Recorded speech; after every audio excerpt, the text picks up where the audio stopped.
Mr. Donuts, abiertos las 24 horas, presenta. Gracias por continuar con nosotros. Estamos listos para conversar esta mañana con el Procurador para la Defensa de los Derechos Humanos. Bueno, antes quiero mostrarle la siguiente nota. Asegura sufrir persecución y acoso por parte de la Fiscalía General de la República. Raúl Mijango llegó hasta la Procuraduría de los Derechos Humanos para hacer esta denuncia. Raúl Mijango fue guerrillero en la década de los 80 y diputado en tiempos de paz. Hoy es el mediador de la tregua entre pandillas que inició en marzo de 2012. Mijango asegura que el país sufre una guerra diferente a la que vivió hace 22 años. Yo lo he mencionado así. O sea, cuando nosotros iniciamos este esfuerzo en 2012, lo que teníamos era un problema entre pandillas.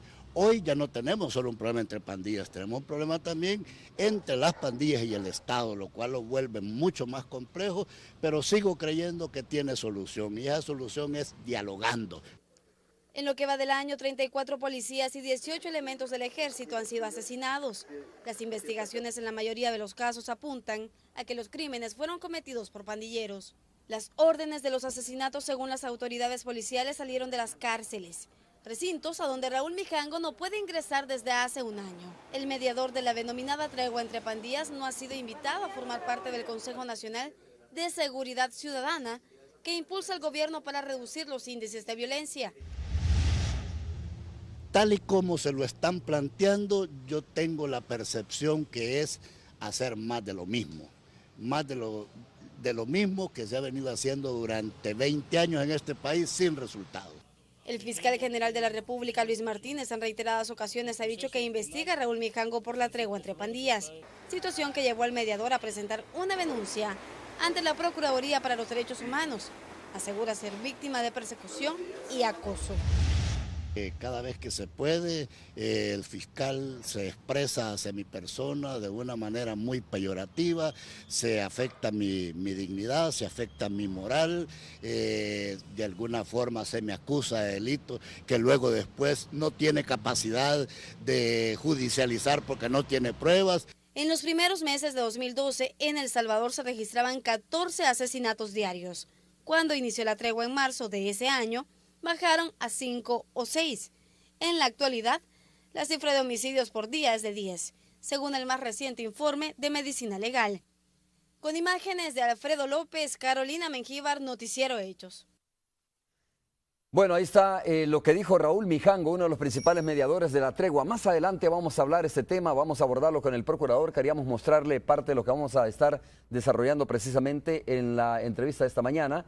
Y más adelante tendremos, por cierto, a Raúl Mijango para profundizar un poco sobre esta denuncia. Antes queremos abordar otro tema. Hay varios temas de los cuales queremos conversar con el procurador. Está la violencia en términos generales que está afectando a nuestro país, la violencia contra las mujeres también, pero hace unos días también el Procurador de los Derechos Humanos, David Morales, dijo que pedirá a la Fiscalía General de la República que se reabra el caso de los sacerdotes jesuitas, un tema que aparentemente acá en el país ya no tiene cabida, aparentemente ya se han agotado las instancias judiciales, pero el Procurador cree que puede reabrirse este tema del asesinato de los sacerdotes jesuitas, a propósito, por supuesto, de que se ha cumplido 25 años del asesinato de los sacerdotes hace apenas 2 días. ¿No? Procurador, bienvenido, muchas gracias por estar con nosotros. Gracias, Romeo, por el espacio y qué gusto saludar a la audiencia de Canal 12 nuevamente. A ver, procurador, ¿por qué cree usted que hay elementos como para reabrir el caso de los sacerdotes jesuitas?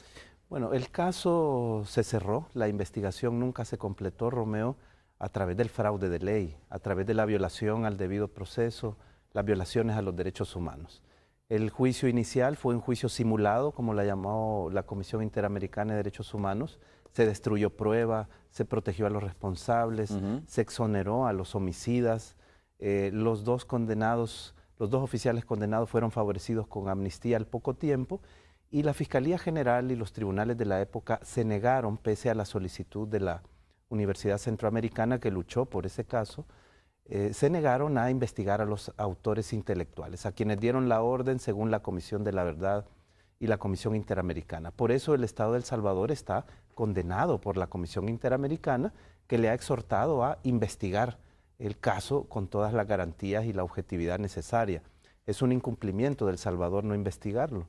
Recientemente, un tiempo de un par de años atrás, la Corte Suprema de Justicia también se volvió cómplice de la impunidad al denegar la colaboración con el tribunal que ventila el caso en España. De tal manera que hemos tenido un sistema... Cuando se pidió la extradición, ¿no? Cuando se dio la orden de detención internacional, todavía no se configuraba ni siquiera la solicitud de extradición, sino que se trataba de hacer efectiva la captura por una orden de detención internacional, y la Corte Suprema en pleno les protegió. Entonces, se trata de un crimen contra la humanidad. Creo que el legado humanista de los padres jesuitas, su obra académica, social, pastoral, su construcción de la paz es ahora innegable, pero el caso de la investigación y la justicia es una vergüenza internacional para El Salvador. ¿Usted dice que el caso fue cerrado? El caso fue cerrado. Bueno, desde el inicio la autoridad policial que intervino para destruir prueba y proteger a los responsables. Solo fue la presión internacional, incluida la de Estados Unidos, la que generó que se abriera un juicio. El juicio no tuvo garantías y los responsables materiales del crimen fueron exonerados fraudulentamente. El caso no puede ser sometido a la amnistía. Y esto es interesante porque los tribunales salvadoreños determinaron que la amnistía no era aplicable en el año 2001 a los autores intelectuales, pero perversamente y también generando un fraude de ley, se aplicó la prescripción y fueron favorecidos los presuntos autores intelectuales, que era la cúpula militar de aquel momento. ¿Y quién le favoreció en ese entonces? ¿Perdón? ¿Quién le favoreció? Bueno, todo el sistema de justicia, la Fiscalía General. Entonces el fiscal general, me parece, era el licenciado Belisario Artiga, les favoreció, pidió la aplicación de la amnistía, pidió la aplicación de la prescripción. La jueza de primera instancia les favoreció, la Cámara de segunda instancia, la Sala de lo Penal y después la Sala Constitucional cuando la UCA pide un amparo. Es decir, vemos a todo el sistema de justicia protegiendo criminales de lesa humanidad, atropellando los tratados internacionales de derechos humanos de los que somos parte y atropellando la ley y abandonando a las víctimas, que en este caso pues son las familias de los mártires, de las mártires, las empleadas que también fueron masacradas, pero igualmente la comunidad académica, religiosa a la que pertenecían los Procurador, jesuitas. hay un artículo de la Constitución donde dice, ¿no?, que una persona no puede ser juzgada 2 veces por el mismo delito. Aparentemente, fraudulentamente o no, estas personas ya fueron juzgadas. Sí. Habría que demostrar que hubo fraude de ley o que hubo, digamos, impunidad en el caso, que en todo caso algunas instancias favorecieron, ¿no? Sí, este tipo de decisión. El extremo del fraude al proceso está totalmente demostrado, lo demostró la Comisión de la Verdad, la Comisión Interamericana de Derechos Humanos, las verificaciones de la ONU, también la Procuraduría de los Derechos Humanos. Dictamos un informe muy completo sobre este tema donde condenamos a las autoridades judiciales y fiscales en aquel momento. La cosa juzgada es una institución jurídica que precisamente garantiza la seguridad judicial, pero después que se ha agotado un debido proceso. No existe la cosa juzgada para favorecer un fraude. Precisamente se conoce como cosa juzgada fraudulenta y no es lícita. ¿Nunca hubo un juicio entonces transparente? No hubo un juicio transparente ni objetivo, hubo un juicio violatorio del debido proceso para desproteger a las víctimas, para favorecer a los responsables que tenían un enorme poder político. Ahora tenemos hasta un candidato a una diputación que es uno de los señalados en dar la orden, el general Juan Orlando Cepeda, además con una orden de detención internacional. Estas son las contradicciones que genera la impunidad en las democracias como la salvadoreña, que ha decidido optar por un escenario de impunidad ante este tipo de crímenes. Por lo tanto, subsiste la obligación del sistema judicial actual de reabrir el caso, como en el caso de Monseñor Romero, como en el caso del Mozote. No encuentro yo una Fiscalía General comprometida con estas obligaciones. Y por eso yo formalizaré, reiteraré la posición histórica de la Procuraduría en el sentido que el caso debe ser reabierto, investigado y que esto dé el paso a un más pleno proceso de reparación. Esta no es una posición del procurador David Morales, sino de la Procuraduría, porque dice usted una posición histórica de la Procuraduría. Porque históricamente los anteriores titulares de la Procuraduría se pronunciaron en este sentido, pero sí es mi posición como procurador exigir justicia, exigir verdad y reparación en el caso de los jesuitas como en el de otros crímenes de la guerra, y pediré al señor fiscal general que reabre el caso, que haga efectivas las investigaciones, que persiga penalmente a quienes asesinaron a estos pastores hoy mártires de la paz. ¿Es la Fiscalía la única instancia llamada en este caso para iniciar el proceso, reabrir el proceso investigativo? Yo pienso que la Corte Suprema de Justicia debe rectificar su decisión de proteger a los responsables de la muerte de los jesuitas y debe colaborar con la justicia española. Pienso también que en tanto fue un caso trabajado con el Código Penal anterior, los jueces también tienen una responsabilidad. Pero la primera obligación es del señor fiscal, Luis Martínez, que debe impulsar el caso, debe solicitar que se reabra y que declare el tribunal correspondiente que la prescripción no es aplicable en el caso de los jesuitas. Ya quedó claro en el proceso del año 2001 que la amnistía no podía aplicarse porque la amnistía no es aplicable a crímenes contra la humanidad como el Mozote, Monseñor Romero y los jesuitas. Y si está aplicada violentando la Constitución. Esto por propia jurisprudencia de la Sala Constitucional. Me parece que hay una deuda de la Sala Constitucional actual también. A ver, sí, porque recuerdo que esta decisión de rechazar la solicitud del Tribunal Español, ¿no?, sobre la captura de los militares, que por cierto usted se recuerda que se refugiaron en un cuartel. En la ex Guardia Nacional. En la ex Guardia Nacional. En ese momento, la sala que estaba conformada en ese momento negó esta solicitud. Y esta sala, ¿cree usted que tiene una deuda en ese sentido? ¿Puede volver a retomar el caso, la sala esta, y hacer efectiva la captura? Lo que ocurre, en aquel momento me parece que la institución castrense, las autoridades militares, el ministro de Defensa y el gobierno, protege a los responsables, a los procesados, a través de darle cobijo en este cuartel.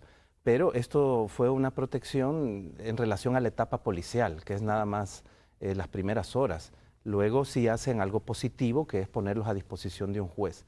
A partir de ahí es el tribunal el que decide que permanezcan en la instalación militar, y cuando la Corte Suprema de Justicia en pleno conoce la solicitud de detención internacional, la rechaza, porque es la entidad competente según el Tratado de Extradición entre El Salvador y España. Del juzgado pasó a la Corte en pleno, entonces. A la Corte en pleno. Lo que ocurre con la Sala Constitucional es que tiene una demanda contra la ley de amnistía, la cual por más de 3 años no resuelve. Yo veo una Sala Constitucional muy activa en los temas políticos, en los temas relacionados con los partidos políticos y el sistema electoral, pero una sala que ha sido indiferente ante los crímenes de lesa humanidad del conflicto, y ha pasado 3 años sin que resuelva este tipo de temas. A mí me parece que ahora hablamos más abiertamente de estos asuntos, hablamos en favor de las víctimas, señalamos más directamente a los responsables, y las autoridades de la justicia deberían ponerse a tono con esta demanda de la historia que nos alcanza. Negando la historia, discriminando a las víctimas, negando la verdad, no construiremos democracia. Debemos enfrentar ese pasado, y enfrentarlo nos ayudará a construir un sistema de justicia más eficiente. Procurador, antes de ir a la pausa, vayamos a lo concreto. ¿Qué tiene que hacer la sala? ¿Qué tendría que hacer la sala y por dónde tendría que comenzar la fiscalía en este caso? La Sala Constitucional debe sentenciar el caso de la ley de amnistía. A mi criterio es abiertamente inconstitucional. La amnistía en varias disposiciones está favoreciendo a violadores de los derechos humanos si no lo hace. También otros casos como el amparo en la masacre del Calabozo. La Fiscalía General debe pedir la nulidad de la aplicación de la amnistía en el caso del Mozote, en el caso de Monseñor Romero, la nulidad de la prescripción en el caso jesuitas, y más allá que eso, la Fiscalía debe investigar. El señor fiscal Luis Martínez debe ordenar diligencias concretas de investigación hacia los presuntos responsables de estos graves crímenes. Vamos a hacer la primera pausa comercial. Regresamos en breve conversando esta mañana con el Procurador para la Defensa de los Derechos Humanos. Más adelante, por supuesto, vamos a conocer también esta denuncia que hizo uno de los principales mediadores de la tregua, Raúl Mijango, ante la Procuraduría, acusando a la Fiscalía de persecución. Y estaremos conversando con Raúl Mijango también vía micrófono. Volvemos en breve.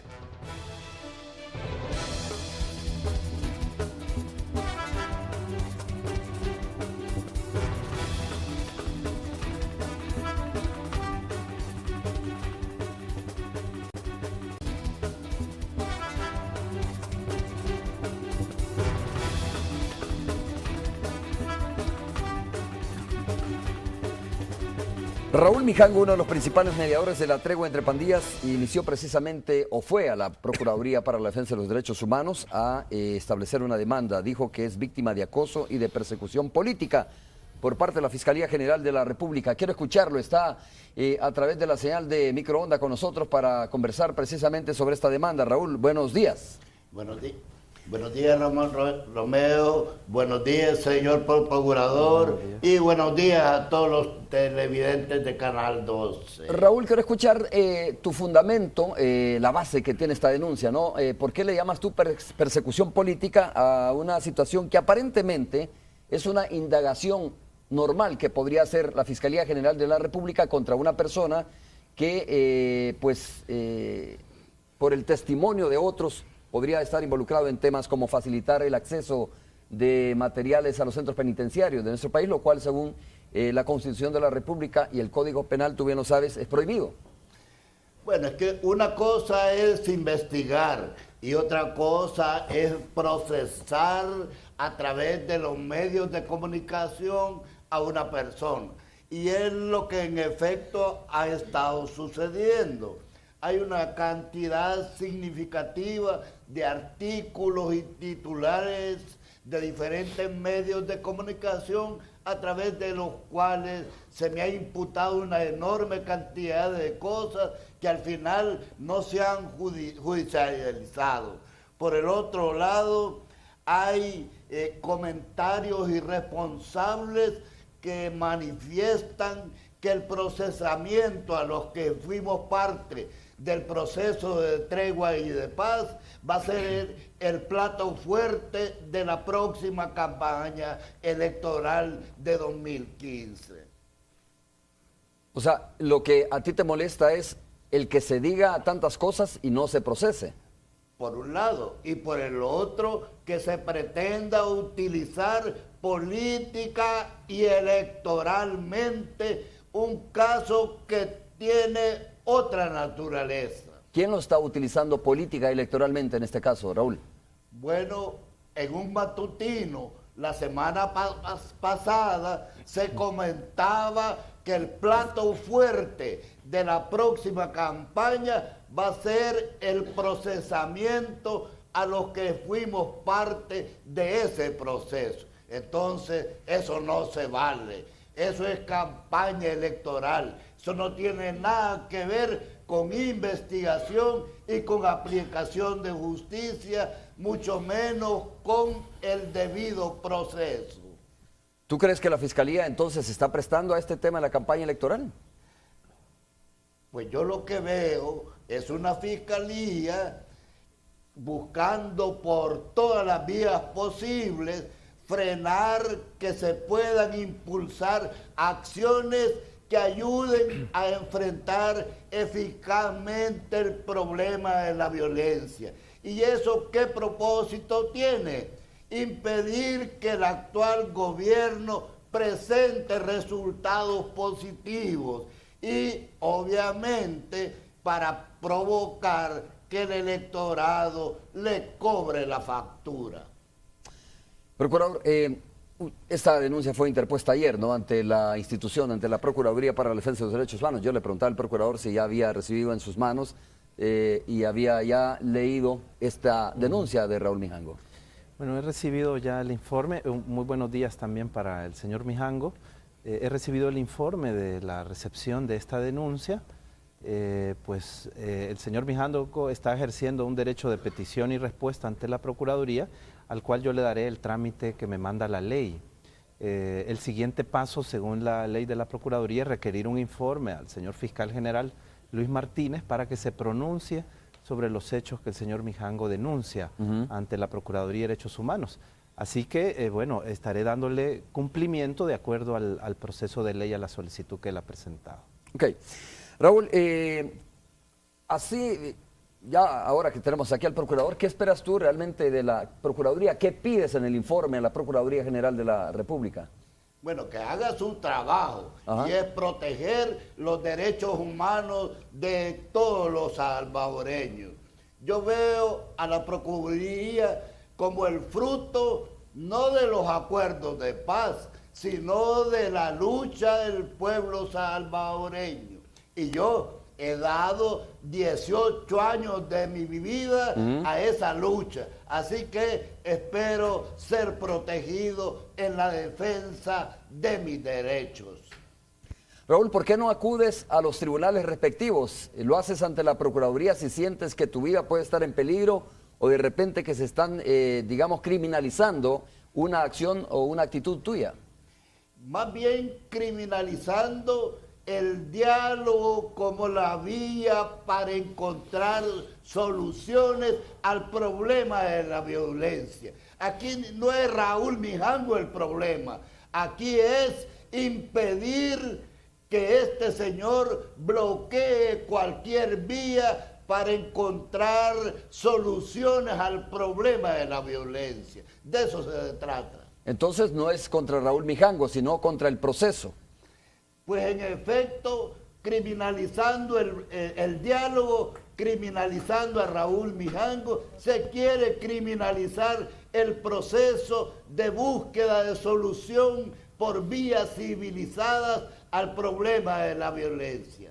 Raúl, pero el fiscal ha sido claro en este tema, ¿no? Y ha dicho que no está de acuerdo con este proceso amañado, le ha dado muchos calificativos con este proceso de aparentemente diálogo o tregua entre las pandillas, dice que es una farsa.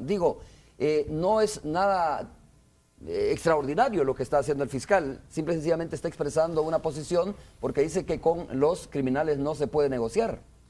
Hay que revisar si la ley le da esas competencias, porque yo entiendo que ningún funcionario puede actuar al margen de lo que la ley le manda. Y a mí me parece que aquí hay mucha arbitrariedad, aquí hay gente opinando sobre cualquier cosa. En ese sentido, pues, yo invito a la reflexión, yo invito a la actuación profesional.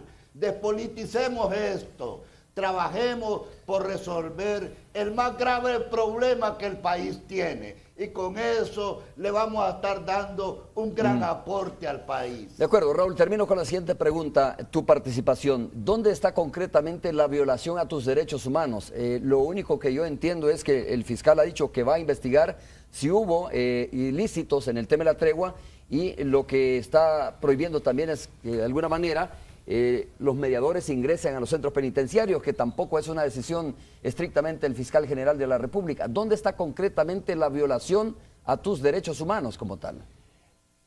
A la Procuraduría le he presentado un legajo de fotocopias, de documentos, de artículos que demuestran que este funcionario se ha extralimitado en sus funciones y en ese sentido ha violentado mis derechos.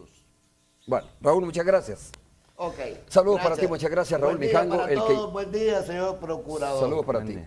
A ver, procurador, esta es parte de esta situación que incluso el mediador, uno de los mediadores, como es Raúl Mijango, dice, mire, debería de abordarse en el Consejo Nacional de Seguridad y Convivencia, sí, ¿no? El Consejo Nacional de Seguridad Ciudadana y Convivencia, ¿no? Sí.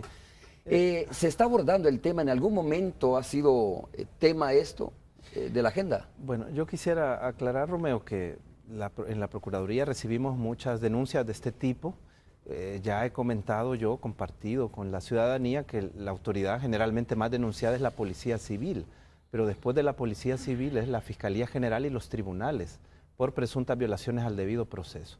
Entonces, esta es una solicitud más que estamos recibiendo. Yo sí tengo como procurador facultades de verificar las actuaciones de la Fiscalía General. Si en algún momento estas se vuelven violatorias del debido proceso, debo declararlo. Y de hecho ya tengo emitidas varias resoluciones en diversos casos que responsabilizan a la Fiscalía General. Así que le daremos el tratamiento de ley. La Fiscalía sí tiene una facultad de investigar. Debe actuar con objetividad, no es una persecutora ciega la Fiscalía por ley. Debe reunir elementos de cargo y de descargo y según obtenga proceder a la judicialización en un sentido u otro. Así que, bueno, estaremos dando esta vigilancia. Yo requeriré el informe correspondiente al señor fiscal general y seguiremos el trámite en el caso del señor Mijango. El Consejo efectivamente se ha estado reuniendo, la Procuraduría de Derechos Humanos somos parte, yo soy parte del Consejo, fui convocado a solicitud de las iglesias y otros sectores de la sociedad civil que participaban ya en la primera etapa de funcionamiento del Consejo. Yo creo que es un espacio que tiene un potencial positivo para el país, porque experiencias anteriores han sido consejos que dan recomendaciones muy buenas que luego se engavetan y no se les da seguimiento. Ahora es la figura de un espacio permanente con una secretaría técnica de la que forman parte organismos multilaterales como la ONU, la OEA y la Unión Europea, y que busca generar recomendaciones que se traduzcan en acciones de política pública. Entonces esto es un avance. Se están discutiendo sobre la base de 5 temáticas grandes que están representadas en mesas de trabajo temáticas. La atención a las víctimas es una de ellas, la represión y control del delito, por cierto, el señor fiscal general es parte de esa mesa, la prevención, la cooperación interinstitucional, el fortalecimiento institucional y la cooperación internacional son algunos de los componentes que ahí se están trabajando. Un diálogo formal con las pandillas, como se coló en algunos medios de comunicación la expectativa, no es una propuesta que se esté ventilando dentro del Consejo de Seguridad. No es una propuesta, pero la pregunta, y me imagino que mucha gente se la está haciendo también, ¿debería estar en la agenda? Bueno, del Consejo, digo, ¿no? Sí, entiendo yo que el mandato del Consejo y lo que nosotros debemos construir es la posibilidad de una política de seguridad ciudadana más integral. Las respuestas simplistas del pasado, yo he sido muy crítico del manodurismo como una de las estrategias o políticas que generó mayor fracaso y que potenció a la delincuencia en el pasado, tuvo la base de su fracaso en que era una estrategia unidimensional, abordaba de manera simplista un problema complejo como la violencia. Y el Consejo es una entidad que estaría ayudando a construir otros componentes como la prevención, la atención a las víctimas, la coordinación interinstitucional y el involucramiento multisectorial, también la sociedad civil y no solo el Estado, las instituciones. Ahora bien, a mí me parece como procurador que si bien las pandillas son un fenómeno complejo que tiene ciertas expresiones a nivel social y comunitario, pero tiene otra dimensión, que es la dimensión de grupos o estructuras que delinquen, que son organizados y son una expresión de delincuencia que cometen delitos gravísimos. Ante la pandilla como estructura y con su liderazgo nacional, no se puede tener diálogos abiertos a mi criterio. No se puede tener un diálogo, persecución del delito, el procesamiento de responsables de crímenes graves y la impunidad no son negociables en ningún concepto. El Estado no puede renunciar a su deber de perseguir este tipo de hechos y de procesar a los responsables. Y cuando dice que no se puede tener un diálogo abierto, ¿deja abierta una ventana por ahí? Es similar al tema, hablábamos de los jesuitas. No puede el Estado renunciar a su obligación de impartir justicia. Ahora bien, si vamos a hablar de prevención, si vamos a hablar de atención a la crisis carcelaria, pues obviamente se tiene que llegar a las comunidades, impulsar programas de desarrollo, dialogar con todos los actores de la comunidad. Ahí probablemente habrán familias o personas que tienen algún nivel de relación con las pandillas, pero no es en el escenario de estar negociando delitos ni impunidad, es en el escenario de buscar oportunidades para la juventud y la niñez en riesgo, por ejemplo, para generar actividades que prevengan la violencia. Hay algunas instituciones, sobre todo iglesias, que realizan trabajo pastoral y trabajo humanitario dentro de las cárceles y las comunidades y tienen un contacto con este sector de la sociedad que está relacionado con las pandillas y hacen llamados a la no violencia y buscan dentro de su trabajo pastoral acciones humanitarias a favor de población vulnerable o en condiciones de afectación de sus derechos. Esta actividad es legítima. Claro, estas instituciones, quienes realizan este tipo de trabajo, no deben cruzar la frontera y verse de pronto colaborando con delitos. Ahí también entran en una responsabilidad y eso acarrearía persecución.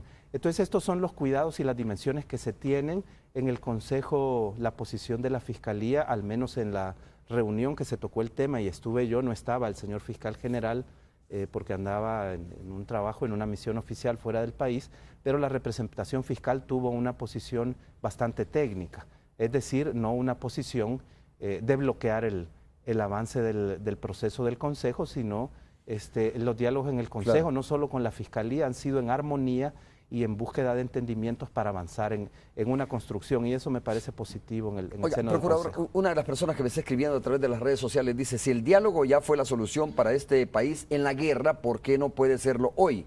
Son vidas en juego, dice. Bueno, el contexto de la guerra civil era diferente, porque estábamos hablando de un conflicto armado interno, un conflicto, una guerra que tenía orígenes en violaciones a derechos humanos, en regímenes represivos, etcétera, en la negación de los espacios políticos, y esto generó ese estallido. Entramos a lo que en el derecho internacional se conoce como un conflicto armado interno, claro, donde hay partes que no es comparado con lo que está pasando en este caso. Entonces, de ninguna manera. Bueno, no podemos comparar ese escenario con un escenario de violencia delincuencial o crimen organizado, donde lo que se están perpetrando son delitos contra la población. Los delitos, la impunidad nunca es negociable, ¿verdad? Las acciones de fuerza y de represión y control del delito del Estado son legítimos, aún dentro de las cárceles.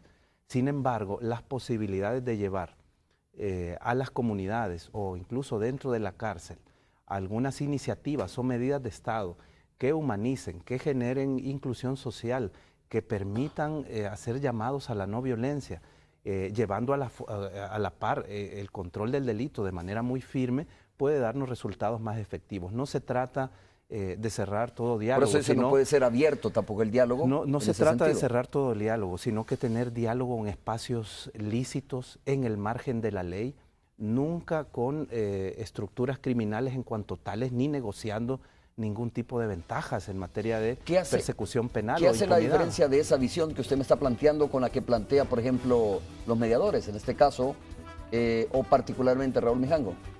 Bueno, la tregua, la famosa tregua, es un proceso que tuvo dimensiones positivas y no las podemos negar.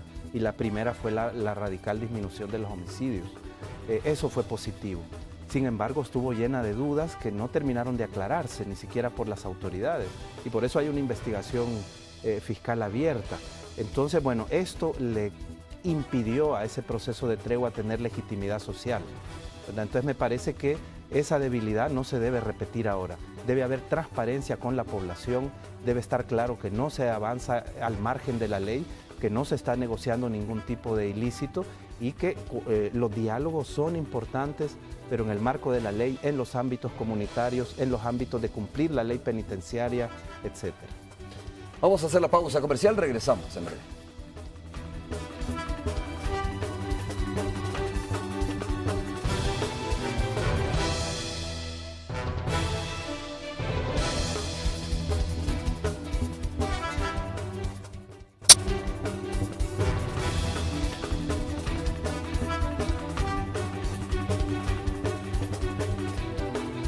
Muy bien, estamos de regreso conversando con el Procurador para la Defensa de los Derechos Humanos. Este tema de la violencia, hablamos un poco en la pausa con el Procurador, es un eje transversal donde la gente sin duda, tras el nuevo gobierno, la esperanza que guarda es que haya cambios significativos, probablemente en lo económico, en lo social, en las mejoras en los hospitales, en que haya más medicamentos, mejor atención, en que haya mejores carreteras, pero principalmente, creo yo, y la gente lo tiene así como si usted lo pone en temas de prioridad, el número uno es el tema de la inseguridad o la seguridad que necesita este país.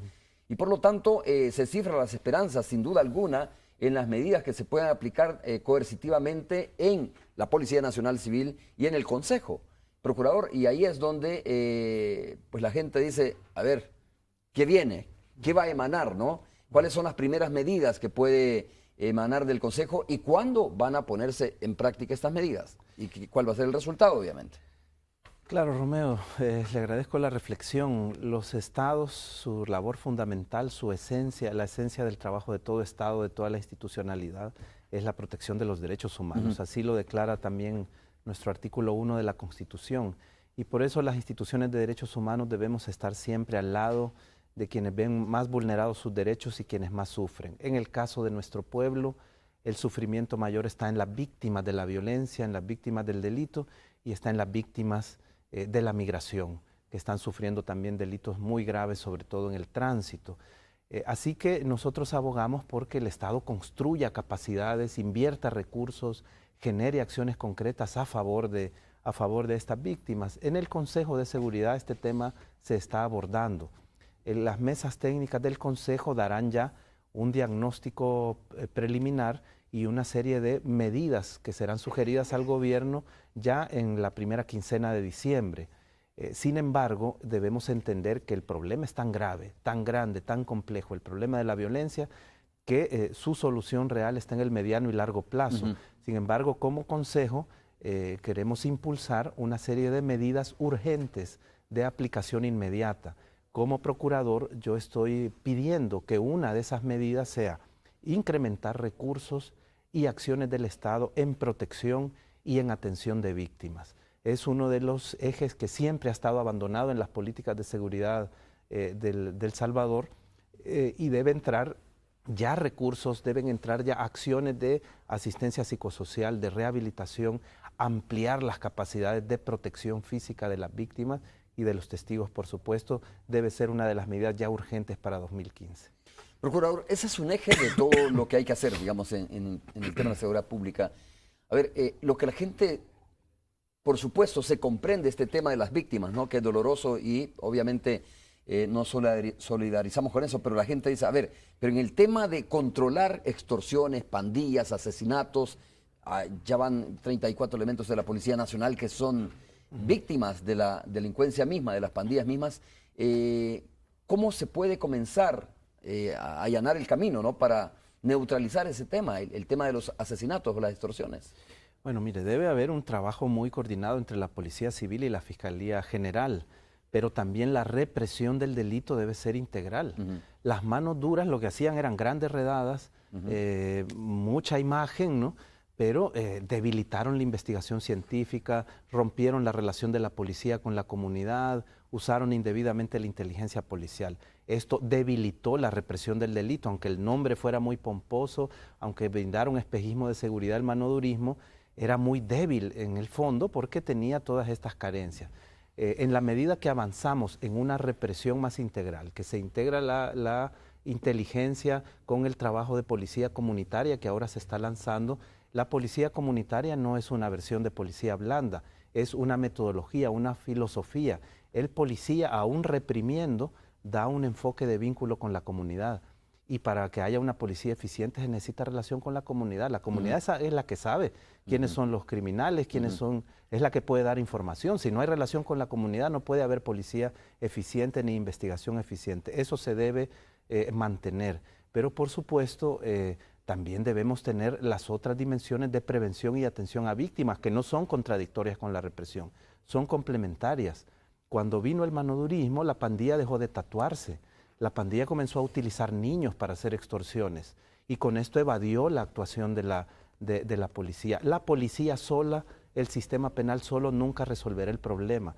Se necesita avanzar a estos otros ámbitos, evitar que más niños y más jóvenes caigan en pandilla, rehabilitar a quienes se pueda rehabilitar, generar oportunidades en la juventud para las comunidades más excluidas en el país. Si no hacemos esto, el fenómeno de la violencia se seguirá aumentando, aunque estemos reprimiendo con dureza el delito. Para mí es alentador que la policía diera también una estadística importante, y es que en razón de los asesinatos de policías había ya cerca de un centenar de detenciones efectivas contra presuntos responsables. Entonces, frente a estos delitos graves debe darse ese eje de la represión, pero debemos construir esta otra opción. Ahora, ahí hay un problema de fondo que es un problema de financiamiento. No hay recursos disponibles en el Estado para dar financiamiento a todos estos nuevos componentes de una política de seguridad. El tema de la cooperación internacional es importante, pero también el aumento de la recaudación fiscal. Por supuesto, la responsabilidad fiscal, el ahorro y la austeridad rígidas para dirigir recursos a eso, pero también el incremento de la recaudación para ir enfrentando este grave problema de la violencia. Muy bien, vamos hasta la radio 102.9, ahí se encuentra Tony Cabezas. Buenos días, Tony, ¿cómo estás? Un gusto nuevamente saludarte. Pues qué gusto, Romeo. ¿Cómo vas? Pues aquí hablando de temas extraterrenales, sí, ¿verdad? Un poquito con Sixto Paz. David Morales, procurador, qué gusto saludarlo a través de este contacto. Bienvenido a la frecuencia de Radio 102.9. Muchas gracias, Tony. Saludos a usted, al personal en cabina y sus invitados. Pues bueno, volviendo a los temas terrenales, que son los que te ocupan, Romeo, pues vi rápidamente a Raúl Mijango, tú lo habías adelantado, él sigue manteniendo el tema de la tregua como una opción. Sí. ¿Qué tema les ocupa ahorita? ¿Cómo está la cosa? No, obviamente hablamos sobre el tema, Tony, estamos conversando, iniciamos esta entrevista hablando sobre esta solicitud que va a hacer el Procurador General de la República a la Fiscalía para que se reabra el caso del asesinato de los sacerdotes jesuitas. Y hablamos también sobre esta denuncia que hizo Raúl Mijango a la Procuraduría para la Defensa de los Derechos Humanos, donde acusa a la Fiscalía de persecución, ¿no? Él dice, bueno, es que lo que pasa es que la Fiscalía, ¿no? O el fiscal está en contra de la tregua y está criminalizando la tregua y por lo tanto se convierte, según palabras de él, en un obstáculo para poder impulsarla y ayudar a que baje la cantidad de homicidios, como se supone que sucedió en la tregua anteriormente. Procurador, ¿cuál es el principal argumento que usted va a esgrimir para que el tema de la amnistía y todo esto pues investigue el caso jesuitas? Bueno, básicamente la amnistía, al ser aplicada en concreto a ciertos casos como Monseñor Romero, jesuitas, la masacre del Mozote, constituye una violación a la Constitución. Esto ya lo estableció la Sala de lo Constitucional, no la actual, sino la Sala del 2001. También es totalmente incompatible su aplicación respecto de los tratados internacionales de derechos humanos, que también por Constitución prevalecen sobre las leyes internas, y en la gran mayoría de este tipo de casos tenemos actuaciones indebidas, fraudulentas de la ley o de las autoridades fiscales y judiciales en aquellos momentos que los casos se ventilaron, de tal manera que se cerraron de manera ilegal, podría decir yo. Así que hay una obligación de la Fiscalía General de reabrirles. Se trata de crímenes contra la humanidad que por estándar internacional no son sometidos a figuras como la prescripción o la amnistía. Por lo tanto, aquí hay una deuda histórica del sistema judicial en avanzar en estos casos. Yo estaré pues formalizando una solicitud al señor fiscal general para que actúe frente a estos casos. Bueno, vamos a venirnos hacia el tema que estamos abordando. Pues tanto Mira, a Romeo, ese es un tema fascinante, Tony. fascinante, el tema tanto a a Romeo como a David Morales. Les pregunto, ¿ustedes creen que hay vida pues fuera de nuestro planeta? Mira, yo antes te quiero, no sé qué dice el procurador, yo lo creo, de verdad, creo, sí. no creo que seamos los únicos digamos, en el sistema, ¿no? Que tengamos vida o el único planeta donde hay vida. Yo sí creo que hay vida en otros planetas. Bueno, yo pienso que, bueno, no, soy muy escéptico de muchas de las expresiones, fotografías y etcétera que se muestran, pero me parece que si el surgimiento de la vida, incluso científicamente, está demostrado en la Tierra, es posible que ese proceso se haya dado en otro lugar del universo. Procurador, Tony, estoy viendo mayo 9 del 2012, Sixto Paz, 2 puntos, extraterrestres intervinieron el tiempo para evitar el fin del mundo. Bueno, realmente siempre hay un sensacionalismo ahí de parte de algunos medios de comunicación. Okay. O sea, nadie podría decir realmente una cosa como esa. Yo lo único que puedo decir es que realmente existen más que evidencias que demuestran que no estamos solos. O sea, no solamente la posibilidad, sino la existencia realmente de vida extraterrestre. El año pasado, en el mes de abril del 2013, en el Club de Prensa de Washington, pues un grupo de investigadores llamado Disclosure Project, pues invitaron a ex astronautas, a científicos, a políticos, entre ellos el ex ministro de Defensa del Canadá, Paul Hellyer, para que todos dieran su versión con respecto al tema OVNI, realmente aportaran realmente información al respecto, y Paul Hellyer fue uno de los que declaró que los gobiernos saben de la existencia de vida alienígena, de objetos voladores no identificados, pero de alta tecnología, que la única explicación es que vienen realmente de otros mundos y que estarían llegando aquí a la Tierra, y que los gobiernos generalmente ocultan esta información porque para los militares les da lo mismo que sean extraterrestres o extranjeros. Desde el momento en que un objeto volador no identificado invade tu espacio aéreo sin que tú lo puedas evitar, es un problema de seguridad nacional. Entonces, de cara a los contribuyentes está haciendo el ridículo pues no puedes evitarlo. ¿Para qué existen militares? ¿Para qué existen fronteras si son una coladera? Por otro lado, el negocio más próspero en la actualidad, que solo compite en rentabilidad con el narcotráfico internacional, es la venta de armamento.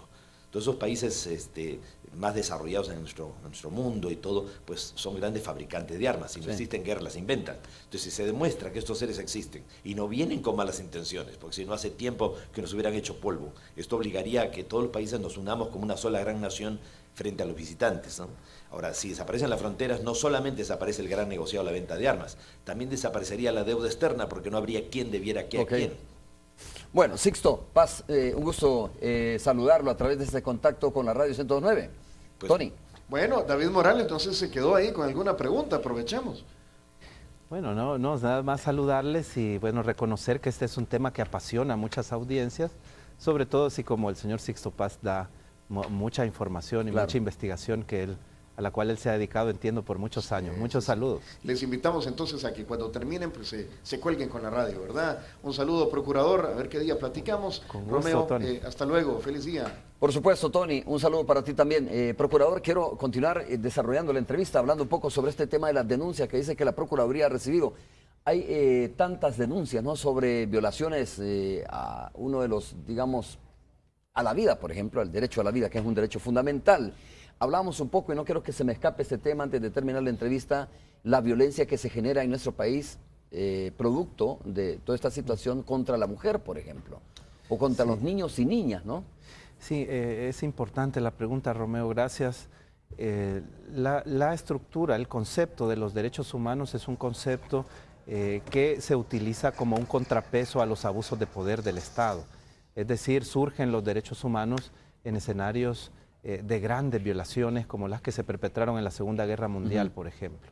Cuando son particulares que ejercen violencia, como los delitos de las pandillas o los delitos de violencia contra las mujeres, entonces opera el sistema penal, que es el que interviene. Los derechos humanos en ese momento nos colocamos del lado de las víctimas y pedimos al Estado y ejercemos una acción hacia el Estado para que sea eficiente en la investigación, en la protección de las víctimas, en el procesamiento de los responsables de esos delitos.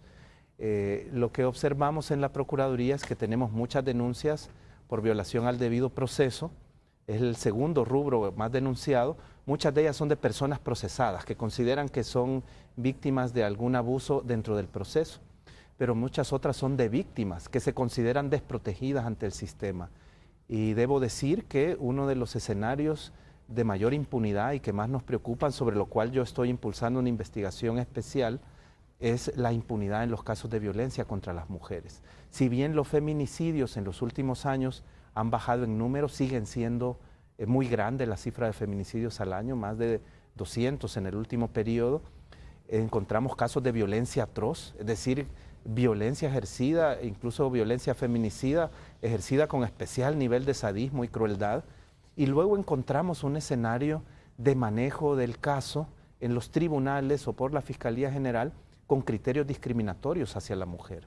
Inclusive, al contrario de lo que se ve en otros casos, favoreciendo con medidas alternativas a la prisión a los agresores, no siendo efectivos en las medidas cautelares hacia las mujeres. Muchos de estos feminicidios se podrían prevenir y encontramos inclusive criterios sexistas en las resoluciones judiciales. Esto es inadmisible porque entonces el sistema opera también con esa lógica de una cultura insana que prevalece en nuestra sociedad de haber naturalizado la violencia contra las mujeres. Y la esto favorece la impunidad y obviamente la discrimina. Más violencia, ¿no? Estamos teniendo unos casos muy graves. Yo estoy pidiendo a la Corte Suprema de Justicia que abra investigaciones contra algunos jueces que se han comportado de esta manera, al menos investigación administrativa, pero he ordenado un muestreo de casos judicializados donde las víctimas son mujeres que han sido sometidas a violencia y hemos encontrado este tipo de actuación también discriminatoria del sistema de justicia. Recién se ha tenido un caso gravísimo, se asesinó a una empleada muy joven de Ciudad Mujer en Usulután con lujo de sadismo.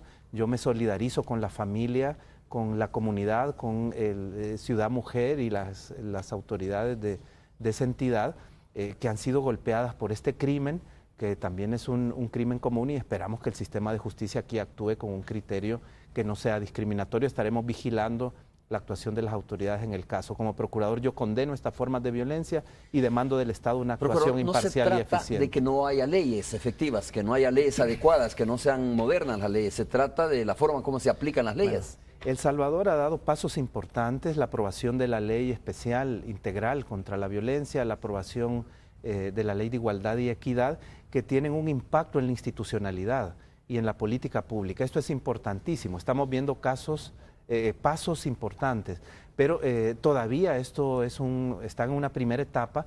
A la población no le llega del todo la acción. Sí, Ciudad Mujer me parece que es un avance trascendental porque conecta al Estado con la población, pero la cultura de discriminación a la mujer que naturaliza la violencia está en la sociedad, en la familia, en las instituciones, y debemos desmontar esa cultura insana, como lo llaman las antropólogas, para generar una igualdad real entre hombres y mujeres y desnaturalizar, rechazar este tipo de violencia que ya se considera normal en muchos hogares, en muchas comunidades, y que se considera normal cuando llegan los casos a las instituciones. Eso no puede ser. ¿Son como una especie de patrones culturales? Sí, o sea, todo está basado en un patrón de dominación patriarcal de hombres hacia mujeres, y que es natural que las mujeres estén en una situación de opresión.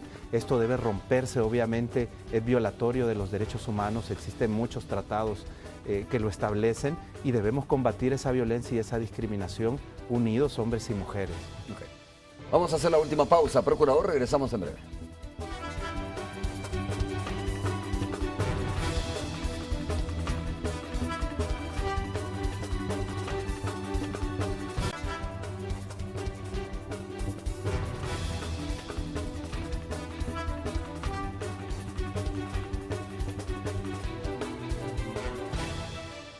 Conversamos esta mañana con el procurador. Vamos a despedirle. Gracias, procurador, por haber estado con nosotros. Un gusto haber abordado con usted esos temas que son sin duda de importancia nacional. Muchas gracias, Romeo, y sobre todo a la audiencia que nos ha visto y escuchado esta mañana. Un saludo para todos. Gracias a ustedes también. Nos vemos el día de mañana.